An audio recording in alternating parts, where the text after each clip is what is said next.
नमस्कार, island news में आप सभी का स्वागत है। मैं इस वक्त आ चुके हैं एयरपोर्ट में, जो हमारे द्वीप के बच्चे लोग ने जो मेडल्स लेके आए।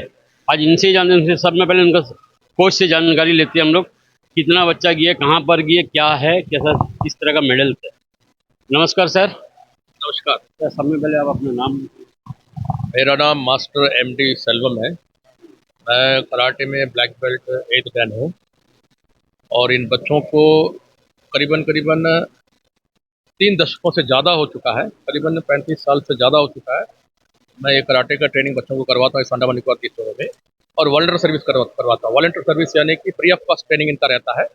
और उसके बाद बच्चों को एडमिनिस्ट्रेशन से जो हम लोग कैश अवार्ड और बच्चों का आगे का पढ़ाई के लिए जो भी सुविधा है, जैसा ग्रेस मार्क्स हुआ, और आगे का करियर में जब हायर एजुकेशन जाओ उसमें 25% जो है मेरिट पे मिलता है, ये सारी बेनिफिट्स।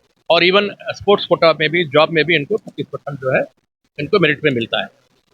तो ये काम जो है पिछले ऊपर वाले की कृपा से, ऊपर वाले के आशीर्वाद से मैं 35 साल से ज़्यादा हो चुका है, मैं करवा रहा हूँ। और मैं आज करीबन सीनियर सिटीजन हो चुका हूँ और 62 साल का आसपास हूँ। फिर भी ऊपर वाले की कृपा से आज भी बच्चों के साथ लगा हूँ। ये 9 से 10 साल के बच्चे से लेकर के करीबन 6 साल से हम बच्चों को ट्रेनिंग करवाते हैं, और जो बच्चे उसमें अव्वल आते हैं उनको हम लोग नेशनल लेवल तक ले जाते हैं। सर, अभी वहाँ जाने के बाद जो हिसाब का आपका मुकाम में जाना पड़ा, जो हिसाब का ट्रेनिंग के लिए जो भी आपको कोच दिया बच्चे लोगों को, उससे आपको कैसा लगा सर? बच्चे लोगों को जो देखिए, कोचिंग हम अपना पूरी की पूरी 100% कोचिंग हम बच्चों को करवाते हैं, और हम कोशिश करते हैं कि हमारे ये बच्चे नेशनल और इंटरनेशनल लेवल के स्टैंडर्ड के बच्चे रहे, ताकि वहाँ में नेशनल हो या इंटरनेशनल लेवल पे अगर मौका मिलता करने के लिए, तो वो इंटरनेशनल के जो स्टेज है वहाँ पर भी हमारा बच्चा जो है वहाँ पे नाकाम ना रहे, अपना जो है अपना मुकाम वहाँ पे जाकर के वो हासिल कर सके।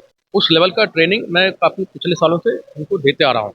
और जहाँ तक सवाल है बच्चों का जो है नेशनल और इंटरनेशनल जाने का, तो यहाँ पे जो है हमारा ट्रेनिंग लगातार रहता है, सवेरे शाम सुबह शाम। जब बच्चे सेलेक्ट होते हैं ना, जैसे नेशनल जाने के लिए हमको स्टेट सिलेक्शन करवाना पड़ता है, जब हम सिलेक्शन करवाते हैं उसमें जो बच्चे निकलते हैं उनके लिए स्पेशल ट्रेनिंग, स्पेसिफिक ट्रेनिंग वगैरह होता है उनका, जैसे कि लेसन्स के लिए, कटा के लिए अलग लेसन ट्रेनिंग होता है, और स्कोरिंग सिस्टम उनको बता के देना पड़ता है, और फिर थ्योरेटिकल भी उनको बताना पड़ता है कि ये बच्चों को जो है उनको पॉइंट सिस्टम पे कैसे रहेगा, साइन लैंग्वेज हमारा टर्मिनोलॉजी क्या रहेगा, ये सारी चीज़ का ट्रेनिंग देकर हम लेके जाते हैं।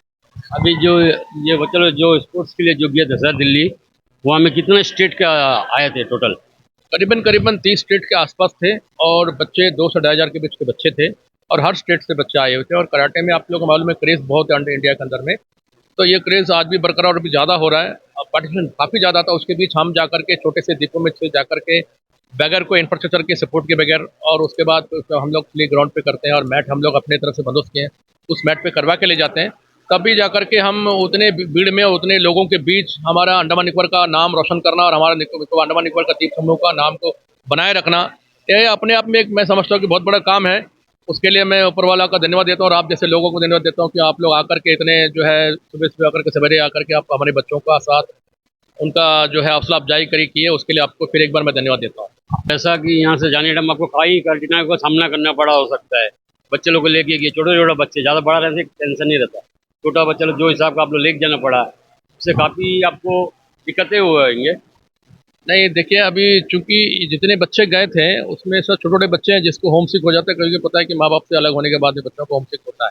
उस तरह का एक दो बच्चों का प्रॉब्लम था, किसी को फीवर हो गया था, किसी को जो है प्रॉब्लम था, उसको हम लोगों ने जो है फर्स्ट एड दे करके और मेडिकल वगैरह दिखाकर उसको ठीक किया। और जाने की जहाँ तक बात है, माता पिता के आशीर्वाद से बच्चे जो है फ्लाइट पे गए हैं और वापस फ्लाइट से आए हुए हैं, और वहाँ पे रहने के लिए कोई दिक्कत नहीं थी, क्योंकि हम लोग जो है वहाँ पे अंडमान भवन में रुके हुए थे, और वहाँ से हमारा तालकटोरा स्टेडियम, नई दिल्ली में जो तालकटोरा स्टेडियम है, जो कॉमनवेल्थ गेम्स के लिए बनाया गया था, उस स्टेडियम पे हमारा हर साल का वहाँ पे टूर्नामेंट होता है। तो वहाँ से आने जाने में दिक्कत नहीं थी, हम लोगों ने अपने तरफ से गाड़ी बुक किया हुआ था, तो गाड़ी में जाना और गाड़ी में वापस आना, इसलिए ज़्यादा परेशानियों का सामना करना नहीं पड़ा, क्योंकि पेरेंट्स का आशीर्वाद रहा, सारे खर्चा जो है पेरेंट्स का तरफ से हुआ था, इसलिए प्रॉब्लम नहीं थी। यहाँ से अंडमान एडमिनिस्ट्रेशन का सर कोई आपको बेनिफिट या कुछ दिया गया सर? नहीं, देखिए, पिछले कई सालों से जो है क्योंकि पहले स्टेट स्पोर्ट्स काउंसिल एडमिनिस्ट्रेशन की ओर से करते थे, ऐसा नहीं कि बिल्कुल भी नहीं करते थे, बिल्कुल करते थे। तो अभी करीबन कुछ सालों से जो है, 5-6 सालों से ज़्यादा हो चुका है, कुछ सालों से जो है अभी चूंकि फंडिंग नहीं करते हैं, चूंकि उसको उसमें कई सारे रीजंस हैं, उनका अपनी एडमिनिस्ट्रेटिव रीजंस हैं। कभी वो उनका ये रहता है कि भैया हमारा ऑडिटिंग नहीं हुआ, फंडिंग नहीं है, इस तरह का होता है, जिसमें हम लोगों को उसका दिक्कतों का सामना करना पड़ता है। कई करीबन एक बच्चे के ऊपर में अभी देखिए कम से कम 25,000 के आसपास खर्चा हुआ। अब सारा का सारा जो है खर्चा पेरेंट्स की तरफ से वहन किया गया। फंडिंग अगर होता है ना तो कम से कम 80% टू 90% फंडिंग होता है, तो 10% अपने जेब से खर्चा करना पड़ता था। अभी कई सालों से हम लोग फिर वो सपोर्ट या वो बेनिफिट नहीं मिल रहा है, लेकिन नहीं मिलता करके हम चुप से बैठे नहीं हैं। हम पेरेंट्स की जो है कृपा से बच्चों को हर साल कम से 2 या 3 बार हमारे बच्चे नेशनल पे जाते हैं और अंडमान निकोबार का नाम रोशन करते हैं, और आगे भी हम करते रहेंगे। सर अभी आप जाने मैडम टोटल कितना बच्चा को लेके गए, कितना बच्चे लोग मेडल्स मिला है, सब कुछ बताएंगे सर डिटेल में। अभी हम लोग यहाँ से करीबन 24 बच्चों का चयन किया गया था, और एज ग्रुप के अलग अलग करीबन हम वहाँ जो हमारी टूर्नामेंट होती है एज वाइज और वेट वाइज अलग अलग कैटेगरी का होता है। मार्शल आर्ट में ऐसा है कि देखिए अभी 9 टू 10 ईयर्स का एक बैच है, पर 11 टू 13 का एक बैच है, उसके बाद 14 से 16 का एक बैच है, उसके बाद 17 18 वो अलग बैच रहता है। उस प्रकार से हमारे पास में करीबन सारे कैटेगरीज के बच्चे रहे हैं, तो 24 बच्चे हम सेलेक्ट किए थे, और 24 बच्चों का ही जो है जाने का जो है मुमकिन था। पेरेंट्स उतने ही पेरेंट्स राजी थे कि हम अपने बच्चों को भेजेंगे, नहीं तो हर स्टेट से कम हम लोग कैटेगरी के हिसाब से 108 बच्चों का चयन करना होता है, जबकि हम उतना कर नहीं पाते, कभी नहीं कर पाते, क्योंकि वो फंडिंग इशू रहता है, फाइनेंशियल प्रॉब्लम रहता है। इसलिए अभी 24 बच्चों का चयन किया गया, और हर कैटेगरी के बच्चे 9 से 10 साल के बच्चा ये सामने आपके है जिसने ये आपका ये देखिए, इसमें उन्होंने जो है इसमें अपने इवेंट पे कटा इवेंट पे जो है मेडल जीता है, गोल्ड मेडल जीता है। तो ये 9 टू 10 ईयर्स का बच्चा है।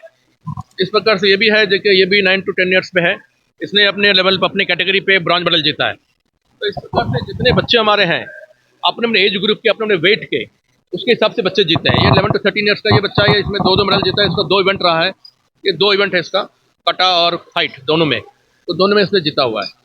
इस प्रकार से सारे बच्चे जितने मेडल जीते अपने अपने इवेंट पे जीते हुए हैं। और ये सारे बच्चे जो छोटे छोटे बच्चे देखेंगे आप, छोटे छोटे बच्चे हैं, ये इनका मेहनत का फल है, और फिर हमने भी इनके साथ मेहनत लगाया, उसका भी फल है, जिस वजह से आज हम आपके सामने खड़े हैं और आप हम लोगों का जो है हौसला अफजाई के लिए आए, उसके लिए हम फिर उस पर और एक बार मैं शुक्रिया अदा करता हूँ। धन्यवाद सलम जी, और इसी के साथ मैं लोगेश आइलैंड न्यूज़ के साथ धन्यवाद।